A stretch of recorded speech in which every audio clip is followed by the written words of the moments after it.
Isaías 45. Isaías 45.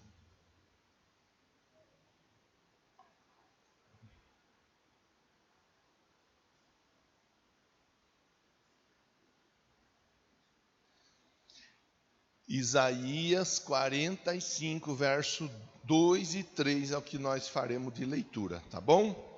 Senhor, me dá graça para conversar com os meus irmãos, e sabedoria e simplicidade, continua me usando para a glória do teu nome. Quem concorda, diga amém.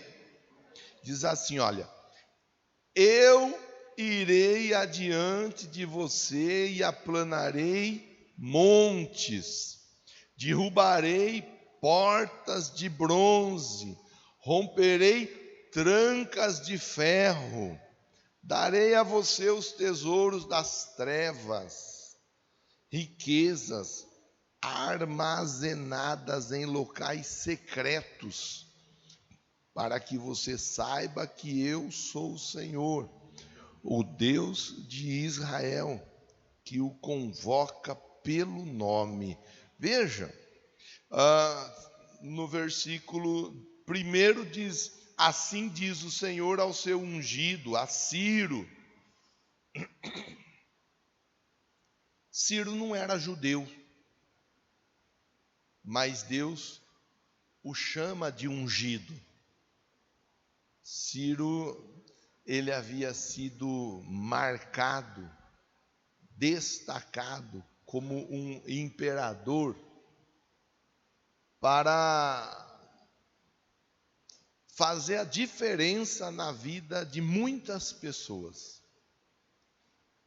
Ele não era crente, mas ele estava marcado por Deus para abençoar a vida dos crentes.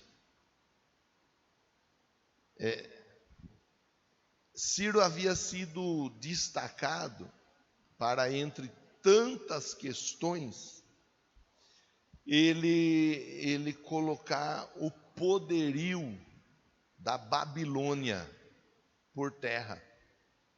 E a partir dele viria o Império Medo-Persa. Ciro foi usado de uma maneira tremenda por Deus. Tremenda por Deus. Ele era alguém que, entre várias questões que norteavam a vida dele, a autoridade dele, a liderança dele, ele era alguém que trabalhava pela liberdade religiosa. Então, Ciro, ele contribuiu em muito na vida de muitas pessoas, independente da fé que elas pregassem ou vivessem.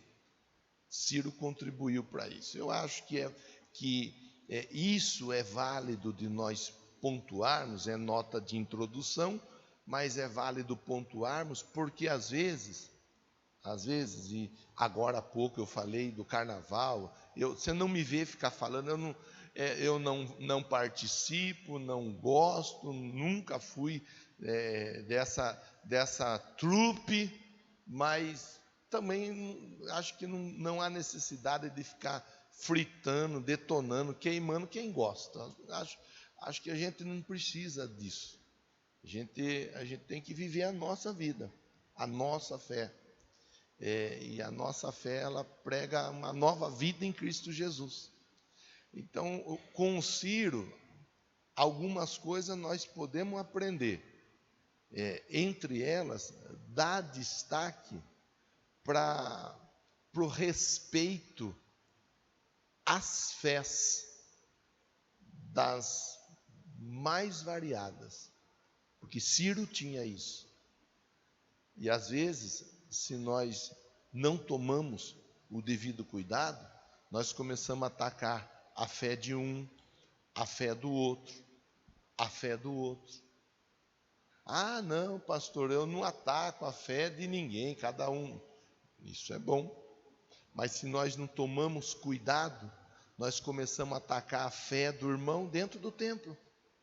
Ah, porque o irmão ora e grita e salta e pula e vira, não precisa disso. Ou o contrário também. Fulano parece que nem ora, nem fala, nem pula, nem se mexe, você nem ouve a voz do fulano. Então, começa a atacar, a perseguir os próprios irmãos da fé. E nós precisamos valorizar a liberdade que Deus nos dá de desenvolvermos a nossa fé. Alguns têm muita fome, muita vontade de crescer, muita vontade de avançar. Outros não têm tanta fome, não têm tanta vontade de crescer, de avançar. Outros até têm vontade de crescer, de avançar, mas não podem. Outro dia eu conversava com uma pessoa e dizia assim: olha, essa pessoa, ela é uma pessoa tão, aparentemente tão jóia, mas ela não fala oi para ninguém, né? E aí logo quem estava do meu lado disse assim: olha, essa pessoa, ela é mesmo jóia. Mas se você soubesse como o marido dela é ciumento, a cada 10 minutos o marido dela liga para ela, quer saber onde ela está, o que ela está fazendo, a cada 10 minutos. Falei: é verdade? Verdade. Então é por isso que ela não fala oi para ninguém. Porque, e está certa, porque se for falar oi para alguém, vai arrumar rolo com o marido, porque aí vai ter que ficar explicando para o marido por que falou oi, para quem falou oi, quem. Você vê que às vezes a gente não sabe ao certo o que está acontecendo na vida de alguém. Às vezes a gente não sabe quem é a pessoa que está perto de nós. Às vezes a gente não conhece a história da pessoa. Por isso que é difícil de nós pegarmos e julgarmos um, ou julgarmos outro, ou avaliarmos esse, avaliarmos aquele. O fato é, Ciro nos ensina quê? Ciro nos ensina a trabalhar em prol, a trabalhar para o bem do coletivo, da maioria das pessoas. E a valorizar a individualidade de cada uma delas. A individualidade de cada uma delas. Mas sempre respeitando o coletivo, o trabalho coletivo. Então Ciro, ele começa a empreender um trabalho de mudança de história. E Deus diz para o Ciro, quando o Ciro vai começar a desenrolar uma questão, Deus fala para o Ciro. E aí a aplicação, ela será efetuada por nós nos dias de hoje. Então, eu irei adiante de você.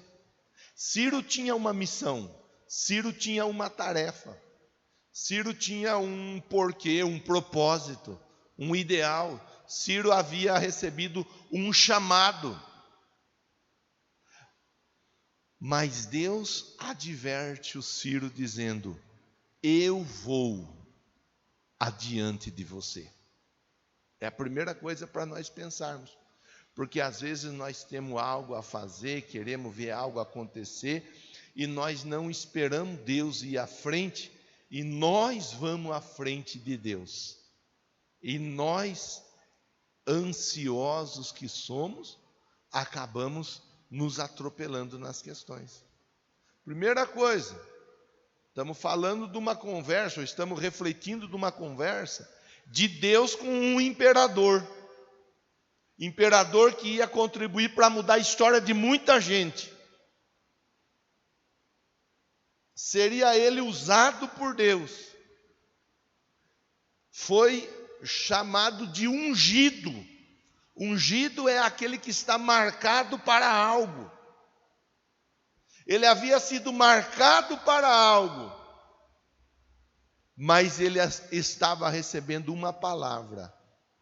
E a palavra, ela era clara: eu irei à frente, eu irei adiante. Não se preocupe em querer ir à frente. E isso contribui com tudo que nós temos refletido nos últimos tempos. A nuvem ficava parada. Enquanto a nuvem não se mexia, Moisés e o acampamento não se mexiam. Mas e se a nuvem demorasse, pastor? Eles esperavam a nuvem se mover. Mas e se fosse movida rapidamente, acabou de parar, já movia novamente a nuvem? Eles acompanhavam a nuvem. É uma coisa que não é das mais fáceis, mas que nós todos precisamos aprender a viver, que é a espera do mover da nuvem. Eu irei adiante. Quem? Deus. Pastor, eu quero promoção na empresa onde eu trabalho. Pois Deus está falando para você que Ele vai à sua frente. Esteja você aprovado. Procura apresentar-te como um obreiro aprovado, que não tem do que se envergonhar, que maneja bem a palavra da verdade. Esteja aprovado na empresa. Tenha o seu curso de qualificação. Seja alguém que o seu encarregado não tem raiva, ódio, só de ouvir o seu nome. Seja alguém que o seu encarregado, que o seu patrão tem alegria e tem prazer de lembrar do seu nome. Deus vai na frente. E na hora que for para acontecer algo, Deus estará lá na frente, já fazendo algo em seu favor. São coisas que às vezes nós somos tentados a fazer diferente. Mas Deus, Ele fala para o Ciro: eu vou à frente. Deus está dizendo para você que veio para cá e orou agora há pouco, pedindo algo, falando com Deus. Deus está respondendo para você dizendo: eu vou à frente. Não atropele nada. Não queira fazer do seu jeito. E aí ele diz para o Ciro, porque a conversa aqui é Deus falando com Ciro, mas Deus, ele fala conosco também, e nós também somos marcados para tantas coisas. Eu aplanarei os montes. Olha aí, eu aplanarei os montes. Quer dizer, quem costuma fazer caminhada sabe, tem lugares que é de altos e baixos. Na descida diz que tudo santo ajuda, não é assim? Mas e a hora da subida? A hora da subida é só Jesus na causa. Então Deus está dizendo: eu aplano os montes. Com outras palavras, Ele está dizendo: a sua caminhada será facilitada. Mas veja que Ele diz que facilita a caminhada, mas Ele não isenta você da caminhada. Uma coisa é Deus facilitar a nossa vida, outra coisa é Ele viver a nossa vida e nós não temos que fazer nada. Ele não disse que nós não vamos ter que fazer nada. Só para fazer constar, diante da sepultura do Lázaro, o que foi que Ele disse? Move a pedra, tira a pedra.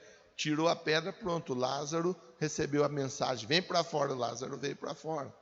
Então Deus, Ele vai facilitar a minha e a sua vida. Ele vai facilitar a nossa caminhada, a nossa trajetória. A nossa trajetória será uma trajetória facilitada, mas nós precisamos trilhar a nossa caminhada, e o processo. Não tem como isentar-nos do processo. Não tem como nós avançarmos ou crescermos sem aprendermos. O aprendizado, ele é importante. Você estar aqui na manhã de hoje é importante.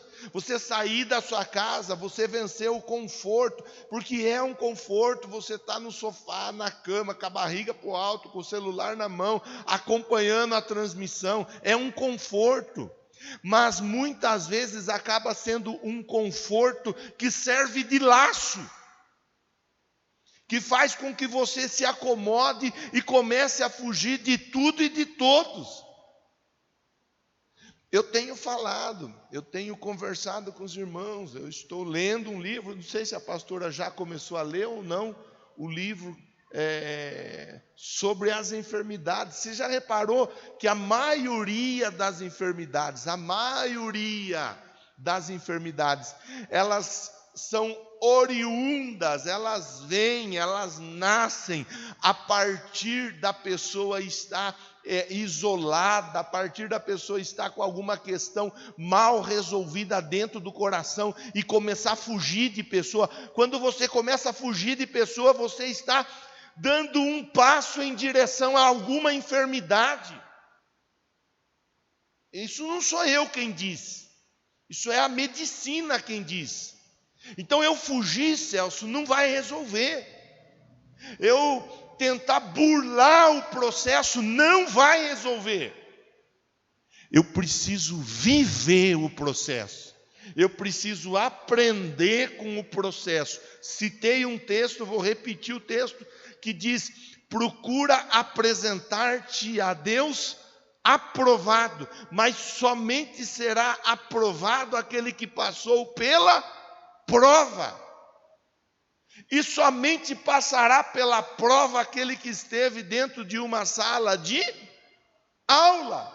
Pastor, então agora lascou tudo, porque a última vez que eu fui para uma sala de aula foi em 1900 e... Não, irmão, você não está entendendo, não é essa sala de aula. É a sala de aula da vida, do dia a dia, que nós aprendemos em casa, com nossos familiares, que Deus vai nos ensinando dentro da nossa casa, e às vezes nós somos teimosos em não querer aprender, mas nós queremos sermos aprovados, mas não queremos aprender para passar na prova. Tem coisa que nós temos que aprender. Então ele diz: eu aplano os montes, você terá que caminhar, você terá que avançar, porque ele teria que lutar, ele teria que conquistar, ele teria que vencer. Deus diz para o Ciro: os montes, eles serão aplanados, mas não quer dizer que você não terá que enfrentar a caminhada. Você está entendendo, sim ou não? Sim ou não? Está ficando clara a conversa, sim ou não? Sim, porque todos nós queremos chegar lá, mas existem meios e meios, formas e formas. Eu posso seguir a minha caminhada sem abrindo mão, indo à frente, abrindo mão da ajuda de Deus. Aí eu vou pegar um monte de descida, mas vai chegar a hora da subida. É na hora da subida que a maioria mia, que a maioria geme, que a maioria chora. É na hora, na descida, já falei, vou repetir, tudo santo ajuda, mas na hora da subida. Então Deus, ele fala assim: olha, eu ajudo você, só que tem uma condição: eu vou na frente. Se eu for na frente, eu aplano os caminhos. Se você for na frente, você se vira do jeito que você conseguir se virar. E ele já adianta: você não vai conseguir. Aí continua falando: derrubarei, Deus falando para Ciro, as portas de bronze e romperei as trancas de ferro. Por quê? Havia a muralha da Babilônia e haviam 100 portas de bronze fechadas com trancas de ferro. É história, você vai pegar o livro e vai ler, o que eu estou falando aqui, não estou inventando, eu acordei babando e resolvi falar isso aí, não, é a história. Haviam 100 portas de bronze, e Deus, ele diz: eu derrubo as portas de bronze. Essa semana eu vi uma frase tão linda, eu amei a frase, eu gostei da frase, que diz assim, olha, é Deus falando com você na manhã de hoje. A porta que eu abro te promove, mas a porta que eu fecho te protege. Eu gostei tanto de ouvir isso aí. Fiquei na minha ali dando glória, dizendo aleluia. Pronto, deixa eu. Na hora certa eu compartilho com o povo. A porta que Deus abre te promove, mas a porta que Deus fecha te protege. E não seja uma pessoa reclamona. Por que fechou isso? Porque Deus está te protegendo, por isso que fechou. Eu queria dizer que é Deus te protegendo. Abriu essa porta, porque Deus vai te promover, então entra. E Ele está te dando a palavra, eu vou à frente e eu aplano o caminho. O negócio é você vai ter que caminhar, você vai ter que trilhar a sua caminhada. Ninguém vai fazer por você, o seu pastor não vai caminhar por você, seu pai não vai caminhar por você, sua mãe não vai caminhar por você, seu irmão, sua irmã, seu marido, sua esposa não vão caminhar por você. É você que vai caminhar, mas eu à frente, o caminho estará aplanado, e as portas de bronze, ou seja, os obstáculos intransponíveis, porque porta de bronze é isso, os obstáculos intransponíveis, eu coloco por terra, um a um, e eram 100 portas de bronze. Você está entendendo? Tem alguém ainda entendendo aí? Tem alguém que está recebendo a palavra como sendo uma resposta de Deus na manhã de hoje? Diga amém, diga aleluia, diga glória a Deus. Se tiver com sono, vai ali, toma um cafezinho e volta para cá. Não, fica aqui, não vai sair, não. Toma café depois. Versículo 3 diz assim, ó: darei a você os tesouros das trevas, riquezas escondidas em lugares, em locais secretos. Por quê?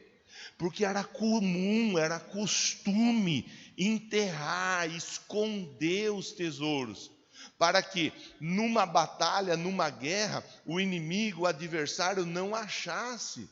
Você já escondeu dinheiro, Celinho? Escondeu? O Cauê sabe onde você esconde dinheiro ou não? Sabe? Eita laia. Já escondeu dinheiro na meia? Quem já escondeu dinheiro na meia aí? Aí na hora de tirar o dinheiro, você, Cristiano, eu sabia que ia ser o primeiro que ia levantar a mão, era você. Aí na hora de tirar o dinheiro, arranca sapato, arranca meia, né? Tem uns políticos que escondem na cueca dinheiro, né?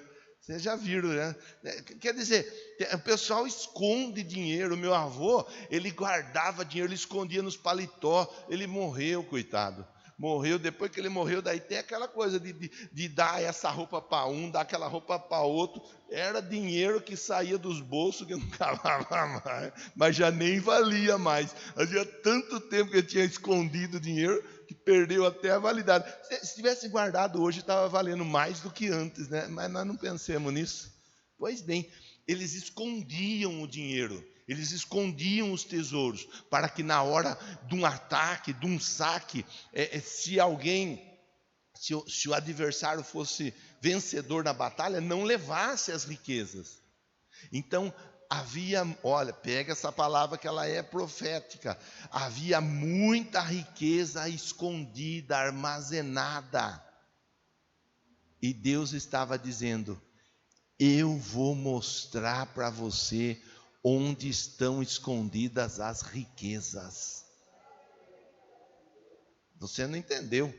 Deus está dizendo para você: eu vou mostrar para você o caminho do tesouro. Aleluia! Aí para cada um o tesouro, cada um tem a sua visão, a sua perspectiva de um tesouro. O negócio é, às vezes a pessoa está procurando algo, e aquele algo é tão valioso para ela, porque aonde estiver o vosso tesouro, aí estará o vosso coração. Acho que ficou mais fácil de entender. Às vezes a pessoa está procurando algo que para ela é tão valioso, mas ela não está conseguindo encontrar, e Deus está dizendo assim: olha, eu darei a você. Eu darei a você os tesouros, as riquezas que estão escondidas, que estão armazenadas, para que você saiba que eu sou o Senhor, o Deus de Israel, que te chama, aqui está escrito que te convoca pelo nome. Eu vou fazer tudo isso na sua vida. Você entendeu que é bênção em cima de bênção a conversa de hoje, sim ou não?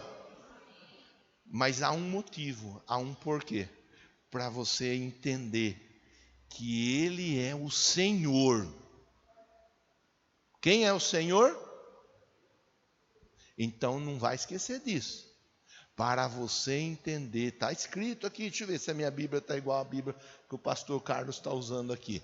Para que você saiba que eu sou o... Não tem como servir a dois senhores. Então Deus manda dizer para você, e aqui eu estou encaminhando o final da conversa: eu vou te honrar, te responder, eu vou te dar vitória, eu vou te ajudar a avançar. Mas é para você entender que eu sou o Senhor, e eu estou te dando a vitória. Não mude a conversa. Deuteronômio 8, depois você vai ler lá na sua casa. Depois você pega a lição de casa que o pastor Carlos tomou ontem um chá de cadeira com Deus, e Deus falou com ele: vou fazer, mas não se iluda, pensando em me abandonar, pensando em me ignorar. É Deus falando com você. Se você recebe essa palavra para a sua vida, você diga amém, diga graças a Deus, se coloque em pé, porque eu quero orar com você. Os músicos vêm me ajudar para nós finalizar. Vocês estão devendo uma música mesmo? Aí nós cantamos uma música no final. Você vai orar a Deus agora. Qual que vai ser a sua oração? Eu vou pedir isso, eu vou pedir aquilo. Não pede, irmão, porque Deus já falou que vai te dar antes de você pedir. Você vai dizer a Deus: me ajude a te honrar como meu Senhor. Essa vai ser a sua oração. Que você não negue a Deus, que Deus vai fazer um milagre na tua vida. Deus vai te dar, tá tudo muito claro. O texto é muito claro. Eu irei adiante, eu aplanarei os montes, eu derrubarei porta de bronze, romperei trancas de ferro, darei a você os tesouros das trevas, das riquezas armazenadas em locais secretos. Deus falando com Ciro. Deus dizendo assim: Ciro, o negócio é o seguinte, você vai, tem vitória para você, eu estou no negócio, mas é importante que você entenda, a vitória você vai conseguir não é por causa da sua força nem do seu braço, a vitória você vai conquistar, porque eu, o Senhor, estou no negócio. Aleluia e graças a Deus. Converse com Deus aí, pode conversar com Deus. Pode conversar com Deus. Graças a Deus. Louvado seja o nome do Senhor. Deus de Israel, Deus de Abraão, Deus de Isaac, Deus de Jacó, Deus que tudo vê, Deus que tudo pode, Deus do impossível, Deus dos sinais, Deus dos prodígios, Deus das maravilhas. Nossa luta, nossa preocupação, nosso desejo, nossa busca aqui não é pelas coisas. A nossa oração é para que sejamos servos, para que entendamos que Tu, ó Deus, és Senhor na nossa vida. Nossa oração é para que o Senhor ocupe o trono da nossa vida. Em nome de Jesus, nós te entronizamos, ó Deus. E no nome do Senhor Jesus, Eu quero desde já te agradecer, porque vai acontecer, começa a chegar tanta resposta, tanto milagre, tanta bênção, que esse irmão, essa irmã vai ficar até mesmo desconcertado. Eu tenho certeza disso, porque a palavra, ela não é do meu coração para eles, a palavra é do coração do Senhor para cada um deles. E você que recebe a palavra, diga amém, diga graças a Deus, diga: Senhor Deus, muito obrigado por essa palavra, pela minha vida, pela vitória que o Senhor está me dando nessa manhã, como uma resposta de oração. Me ajude a permanecer fiel ao Senhor, em nome de Jesus. Nós vamos cantar uma canção.